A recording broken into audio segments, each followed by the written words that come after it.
नमस्ते दोस्तों। आज की कहानी का नाम है बटुए का रहस्य। एक राज्य का राजा न्यायप्रियता के लिए प्रसिद्ध था।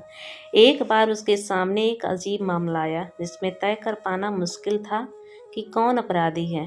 मामला कुछ इस तरह था। एक भिखारी रास्ते से गुजर रहा था, तभी उसकी नज़र पैसे से भरे एक बटुए पर पड़ी। उसने उसे उठाकर देखा तो उसमें 100 मोहरें थी। उसने सोचा इसे राजकीय विभाग में दे देना चाहिए। उसके ऐसा सोचते ही वो वहाँ से निकल पड़ा। तभी उसे एक व्यक्ति मिला। उसने बटुआ देखा, भिखारी को बोला, यह मेरा बटुआ है, तुम मुझे लौटा दो। परितोष के रूप में मैं बटुए में रखे धन का आधा तुम्हें दे दूंगा। यह सुन भिखारी ने उस राहगीर को बटुआ दे दिया। राहगीर कुछ चालाक प्रतीत हो रहा था।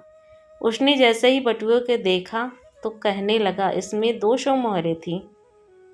इसका मतलब 100 तुमने पहले ही ले ली। अब मुझे तुम मेरी 100 मोहरें लौटा दो। भिखारी को बहुत गुस्सा आया।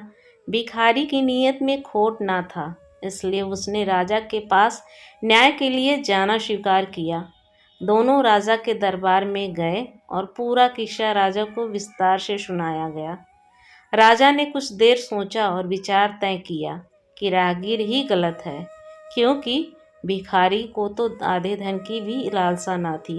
वो तो राजकीय विभाग में मोहरे देने जा रहा था। जिस तरह से रास्ते में राहगीर ने यह सौदेबाजी की है, इसका मतलब वो इस बटुए में रखी धन राशि के बारे में जानता था। यह बटुआ उसी का है, लेकिन उसके मन में लालच आ गया और उसने परिस्थिति का फायदा उठाने और अधिक धन पाने की लालच में यह सब बवंडर रचा। राजा ने सब सिखाने के लिए न्याय के रूप में बटुए का आधा धन भिखारी को दे दिया और आधा धन राजकोष में दे दिया, और उस राहगीर से कह दिया गया कि यह बटुआ उसका नहीं है, जब उसका बटुआ मिलेगा उसे दे दिया जाएगा। इस तरह राहगीर को लालच के फलस्वरूप खुद का ही धन वापस ना मिला। इसलिए बड़े बुजुर्ग कहते हैं, लालच बुरी बला है। लालच का भाव ही मनुष्य को अहित के मार्ग पर ले जाता है।